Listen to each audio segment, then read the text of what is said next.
Good morning and welcome to the show for May 2nd. I'm Kylie Powell and I'm joined by Satterlee. On the show today, we'll explore the sport of trap shooting, Get an inside look at the Model UN's trip to Rome, meet our junior and sophomore presidents, announce the winner of the senior presidential race, and we will catch up with the softball and boys golf teams in the sports update. Welcome to the show.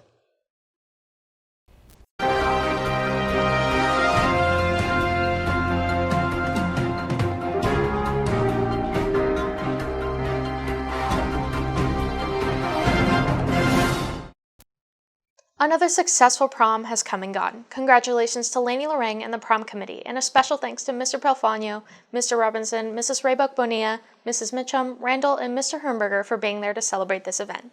Your prom royals for the juniors were Seabastian Blondeau and Cheyenne Korf, and for the seniors it was Mari Ziegler and Elena Morelli. Congratulations on that honor. We have been reporting on the Model UN Club all season, and I had the opportunity to sit down with Lauren Maynard to get an inside look at what being a part of that international conference meant for those that attended.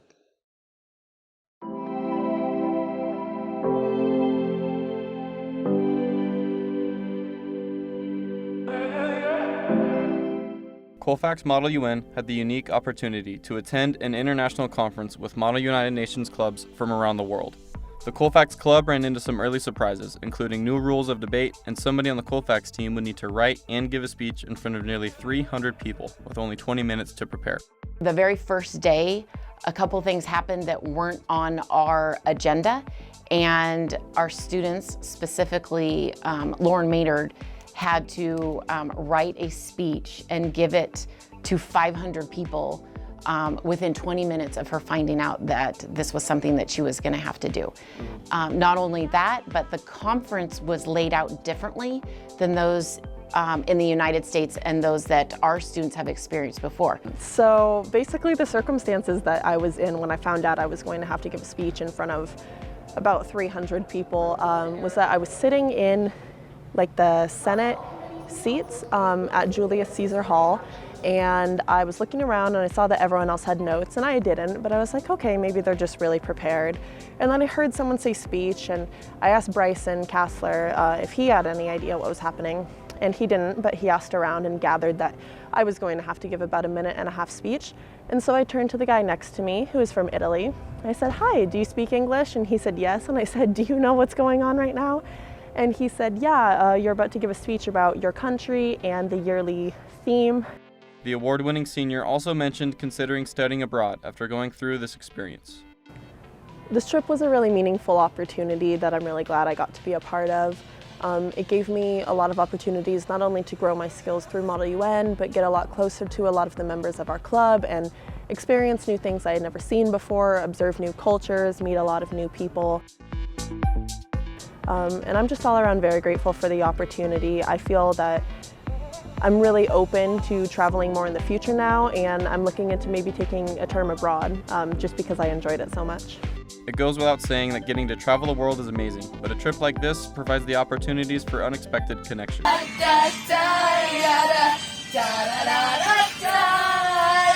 I think it grows everyone as a person. It also grew our group. So 9 students, 3 parent chaperones, and 2 staff members who all knew each other, but by the end of the trip, everyone had grown to know each other differently, and it turned into a little family. The unique opportunity to travel the world alongside classmates connects individuals into their own tight-knit family, while giving them a broader view of life and its cultures. Reporting for CTV on behalf of camera op and editor Izzy Volpe, I am Satterlee. I hit my head on a few things. Chauffeur got scared. I bought something that's haunted, might hide it in a room, I don't know. We'll see. The results are in from the senior class presidential race, which was a combination of popular vote and panel interview. Both candidates were very impressive, and the senior class has 2 excellent leaders in their corner. After everything was tallied, Lainey Lorang won the post, and will be senior class president for the 2023-24 school year. Congratulations to both candidates for being willing to serve the class of 2024 and investing in making Colfax the school we all want it to be. The Test Success Carnival is tomorrow. This is all about celebrating the effort of our juniors and the staff that prepared them. We could not be more proud and are hopeful it will show in your test scores. All the carnival games will be free. You're playing to win raffle tickets that you will use to win prizes like stuffed animals, off-campus lunch delivered to your classroom, personally delivered Starbucks, having a staff member wash your car, and so many more. Juniors already have a leg up as they won raffle tickets during testing week. Juniors, make sure to bring your tickets on Wednesday. You might also want to bring a few bucks for the non-carnival game booths. There will be thrift booths where you can buy secondhand clothing and a number of food booths like root beer floats, s'mores, and lemonade. There will also be a cakewalk to support the art supply fund drive, and there are things being added daily, so make sure to bring a few bucks to add to the fun. Speaking of a few bucks donated to the art drive could go a long way. Colfax Leadership Senior Riley Hooker has been hosting an art fundraiser to provide more art supplies for next year's art classes. This fundraiser ends tomorrow at the Test Success Carnival. During this event, you can donate the recommended $5 to $15 or donate unused art supplies from home. Supplies and donations can be dropped off at Mrs. Ortega's room after school today or at the art booth at the Carnival on Wednesday. At the Carnival, there will be a booth with the artists selling their work, doing stamping, face painting, and half of all proceeds will go to the art department. Any and all donations will impact artists across our campus and will be greatly appreciated. Reporting for CTV, I'm Alex Dreyer. I also happen to know the Culinary Club is supporting the Cakewalk by baking up some sweet wonders to show their support of artists on campus. So I'm definitely jumping in to win something. Good idea, Charlie. Mr. Wolf just committed to sponsoring you as long as he gets half of whatever you win. Fair enough. Last week, we got to meet our senior officers, and this week, CTV is excited to introduce you to our rising sophomore and junior presidential duos. First, let's meet the rising sophomores. Hi, I'm Juliana Masick. And I'm Liliana Vaught. We will be serving as your sophomore presidents next year. Jules will be your fall term president, and I will be your spring term president. With the demands of the academic schedule, this split allows us to both serve our class and school. Connecting people to the high school experience, making it positive matters to both of us, and by splitting terms, it allows us to commit and do the work of helping us be the best class we can be. At Colfax, I'm involved in sports and I'm a member of the Whale Club. This upcoming year, I would like to create more opportunities for class involvement, such as more nest events and even a class barbecue. I would like to hear more opinions and suggestions from my fellow classmates in order to make leadership events more enjoyable. I can't do it alone, nor can just leadership students. We need to make Colfax a school we want it to be together, so we are going to be reaching out to you time and time again, and we hope you answer the call. I am an active member in Culinary Club and have done ASB since 7th grade. I am dedicated to leadership and can't wait to see what next year will bring. As a returning leadership student, I look forward to working with all the classes to both learn and share resources to make our class and school great for everybody. Our vice presidents this year are Julia Keyser, and the spring term vice president will be chosen by the end of the year when registration is complete. We are looking to surround ourselves with leadership team members that are motivated and take initiative, because that is what it will take to build the year we want. We are looking for people that want to reach out to people beyond their own peer group and get things done. We can't wait for next year. Have a great day. That's a solid team, and I'm confident the rising sophomores are in good hands. Now let's meet the rising junior presidential tandem. Hello everyone, I'm Quincy Mora. And I'm Morgan Toner. And we're sophomores here at Colfax High School. Quincy and I have both served 2 years in leadership and understand the duties it takes to run a successful leadership team. We will both be taking on the role as junior class president for the year of 2023 through 2024. We'll be forming leadership teams that will be reliable, responsible, encouraging, spirited, and will have a good bond with one another. We strive to help create uplifting and lasting memories throughout the next 2 years at CHS, and one of our goals is to encourage everyone to participate and get involved in and around campus. We want to make sure we continue Colfax traditions, but also want to push to build new ones that everyone will enjoy. Throughout the year, we will encourage others to get involved in leadership, and will be all ears when it comes to new ideas. Building the relationships within the leadership team is a strong part of our success, and we hope we can encourage the class of 25 to step outside of their comfort zones and experience becoming a leader as well. We're excited for what the new year will bring and looking forward to creating new memories with you all. See you next year. Again, two excellent people who just played a major role in making sure prom ran so smoothly and will no doubt keep the current sophomore momentum rolling into next year. Spring sports are in the most exciting part of the season, as playoffs are coming into the picture. But one sport that we might not know about is quietly having a great season of their own. Reporter Seabastian Choppelas takes us to the trap range to learn more. Hello, Colfax. I'm Seabastian Choppelas at the Auburn Trap Shooting Club, where I shoot trap with my teammates. Now, some of you may not have known that we have a trap club, or even what trap shooting is. So let's check it out. Trap is a shotgun shooting-oriented sport that Colfax has been participating in for over a decade. So trap shooting is clay comes out of the machine and you don't know where it's going to go, so you have to follow the clay and you're shooting to hit the clay. But the sport isn't just about filling the sky with shots. There's a lot of preparation and training needed to participate in the sport. My experience in the trap team is pretty good. Everybody is very nice and welcoming, and there's a great sense of teamwork in the team.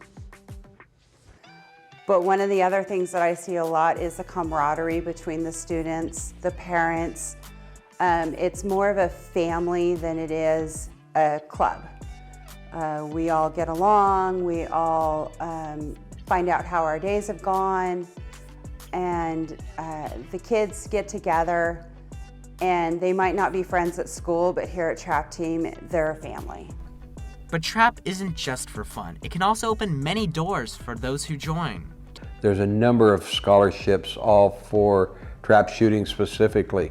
Four-year colleges that are giving free rides to athletes who have learned to shoot trap. And the various other shooting disciplines, the sporting clays and skeet as well. If you're interested in exploring the sport of trap, a sport where all members get to participate in every event regardless of skill, you can go see Miss Maya, who will put you in touch with the club's coaches and assist you in signing up. Well, that's all, Colfax. I'm reporter Seabastian Choppelas for camera op and editor Trey Tapia, signing off. That just looks like a fun sport. Thank you, Seabastian, for shining a light on all of our trap shooters. Katie Marx is back in the Sports Update studio to keep us tuned in to the spring sports season. Katie? Thank you, Charlie, and welcome back to the CTV Sports Update. The Colfax varsity boys golf team is on its way to a third straight undefeated season in the PVL, with recent wins over Bear River and Wheatland, to name a few. The team was the favorite to win the PVL tournament yesterday and has been led by their number one golfer Giacomo Gaggero. Gaggero has won all but one PVL match where he was edged by teammate Nick Bazzaroni. Jack Shanahan is having another solid season and is number 2 overall in the PVL, while JJ Laley and Nick Bazzaroni are tied for 5th overall in the league, giving the Falcons unbeatable depth. Now, the team looks forward to competing at the Divisions Championships on May 8th, and then the Northern California Masters on May 15th. On the softball diamond, our girls are nearing the end of their season, and reporter Izzy Volpe and editor Sammy Reedy-Platt have this softball update. The race for softball playoffs is underway. At the beginning of last week, there were 4 games remaining in PVL play with 3 schools, Marysville, Colfax, and Wheatland, tied and vying for 2 spots in the postseason. The Falcons' early success that included wins over Placer, Bear River, and Lyndhurst put them in contention and only have Wheatland and Marysville remaining on the schedule. The Falcons fell to Wheatland on Wednesday, leaving them only 3 games to make their playoff bid. But Coach Trish Chavez was pleased with the leadership of senior captain Sophia Edwards and the solid play from sophomore center field Savannah Hostler, both in the field and behind the plate. We definitely have some harder teams coming up with Wheatland and Marysville, but I think that if our hitting stays on, then I think that we definitely have a chance. The ladies played against Wheatland again last Friday and have Marysville tomorrow and on Friday with their playoff fate in the outcome. Reporting for CTV with camera op and editor Samantha Reedy-Platt, I'm Izzy Volpe.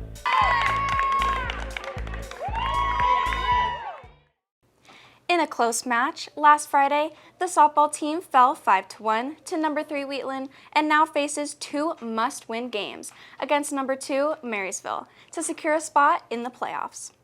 The girls will play away on Wednesday and home on Friday. So get some peanuts and head out to the softball diamond to support your girls as they battle the Indians to earn a spot in the postseason. That's all I have for you this week, Falcons. Next week, we'll take a look at how our teams are doing in the postseason. Until next time, I'm Katie Marx for the CTV Sports Update.